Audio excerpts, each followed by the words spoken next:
friendly, fly.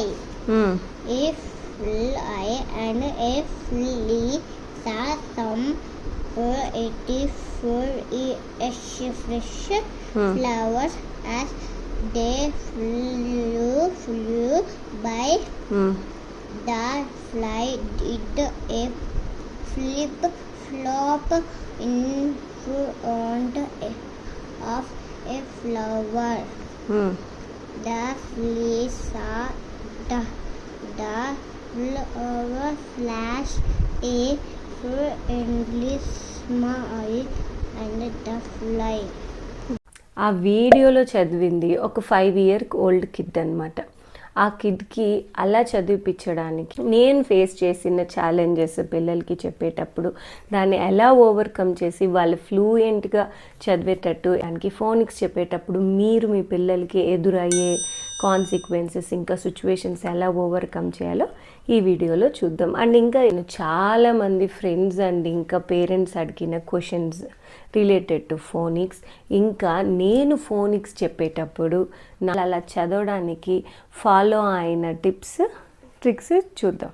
First of all, ఏ ఏజ్లో అసలు phonics start చేయాలి? ఫోనిక్స్కి ఏజ్ ఉందా? ఎస్ అండి. ఫోనిక్స్ మీరు మీ పిల్లలకి స్టార్ట్ చేయాలనుకుంటే వాళ్ళకి మినిమం 3 years ఉండాలి.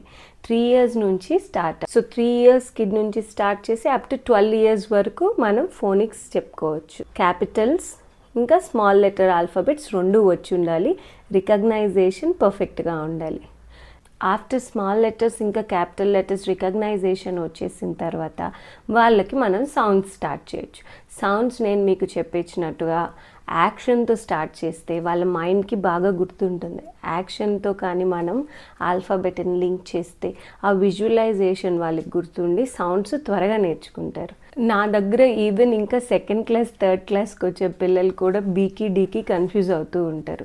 సో బీకి డీకి కన్ఫ్యూజన్ మ్యాక్సిమం పిల్లల్లో నేను చూశాను అనమాట. ఆ బీకి డీకి కన్ఫ్యూజన్ ఈ పిల్లలు కూడా అలాగే ఉన్నారంటే ఈ చిన్ని ట్రిక్ చెప్పొచ్చు.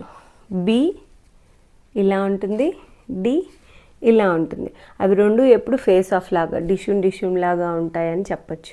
ఇంకొకటి బీకి బెల్లి ఉంటుంది, డీకి డైపర్ ఉంటుంది. అదే పిల్లలు రాసేటప్పుడు కూడా చూపించవచ్చు బి డి.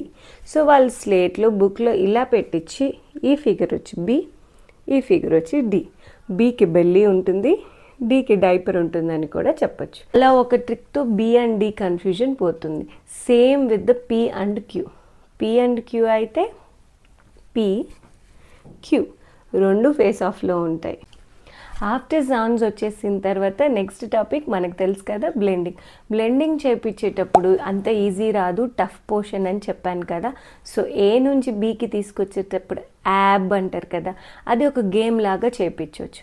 లైక్ ఇక్కడ చూపించినట్టుగా మీరు ఒక స్లేట్లో కానీ లేదా బుక్లో కానీ ఒక దగ్గర ఏ రాసి ఇంకొక దగ్గర బి రాసి అక్కడి నుంచి ఇక్కడికి ఒక వెహికల్ డ్రాగ్ చేస్తున్నట్టు, లేదా ఈ పాయింట్ నుంచి ఈ పాయింట్కి ఒక వెహికల్ వెళ్తున్నట్టు ఆ వెహికల్ ఎక్కడ స్టార్ట్ అవుతుందో దాని సౌండ్ చేయమనండి. లైక్ ఇప్పుడు అది ఏ దగ్గర స్టార్ట్ అయితే ఆ వెహికల్ సౌండ్ యా అంటూ బి దగ్గరకు వచ్చేసరికి బ్, యాబ్.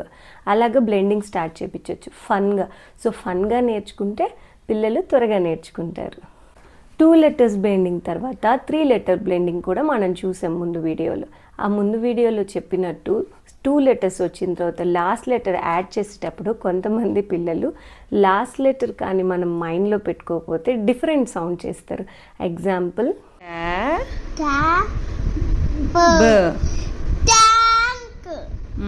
సో దాన్ని నేను చూపించినట్టు కంటిన్యూస్గా చెప్పాలి, మధ్యలో బ్రేక్ అవ్వకూడదు. ప యాట్ ప్యాట్ ప్యాట్ ప్యాట్ అలాగైతే వస్తుంది. లేదా మధ్యలో సౌండ్ డిస్కనెక్ట్ అయిపోయి వాళ్ళు ప్యాన్ అని లేదా పాల్ అని ఏదో ఒకటి చెప్తారు. ఆఫ్టర్ బ్లెండింగ్ తర్వాత నెక్స్ట్ వచ్చే ప్రాబ్లం మనం ఫేస్ చేసేది సెగ్మెంటింగ్. సెగ్మెంటింగ్ చాలా ఈజీ కదా. సెగ్మెంటింగ్ ఎలా చెప్పించవచ్చు అంటే మీరు ఒక సౌండ్ ఇవ్వండి, ఆ సౌండ్ని మీరు స్లోగా రోబోట్ లాగా చెప్పమనండి. ఎగ్జాంపుల్ ఇప్పుడు క్యాప్ ఉందనుకోండి, దాన్ని ఒక రోబో అయితే ఎలా చెప్తుంది అలా చెప్పమనండి. క్ యాప్ క్యాప్. అప్పుడు వాళ్ళకి సౌండ్ బ్రేక్ చేయడం అర్థమవుతుంది. అది వాళ్ళకి రైటింగ్లో చాలా యూజ్ అవుతుంది అనమాట. అలాగే ఇక్కడ చూపించినట్టు మిస్సింగ్ లెటర్ గేమ్ కూడా ఆడొచ్చు. ఇచ్చినట్టు కొన్ని ఇమేజెస్ తీసుకొని దాంట్లో కొన్ని లెటర్స్ స్కిప్ చేసి మీరు సౌండ్ చెప్పండి. లైక్ ఇప్పుడు సన్ ఉందనుకోండి, సన్. ఇంట్లో ఏ సౌండ్ లేదు అని అడగండి, వాళ్ళు సౌండ్ చెప్తారు. ఆ సౌండ్ ఏ లెటర్ చేస్తుంది అని అడగండి. అలాగా వాళ్ళకి త్వరగా లెటర్ సౌండ్స్ ఇంకా బ్రేకింగ్ రెండు ఒకేసారి వస్తాయి. ఇలాంటి యాక్టివిటీస్ చేయించడానికి ఇంట్లో మీరు చేయించచ్చు. లేదా ఫ్రీ వర్క్ షీట్స్ కావాలంటే కమెంట్ చేయండి, నేను మీకు ఖచ్చితంగా ఫ్రీ వెబ్సైట్స్ లింక్ పంపిస్తాను. నెక్స్ట్ వీడియోలో మనం డయాగ్రాఫ్స్ గురించి తెలుసుకుందాం.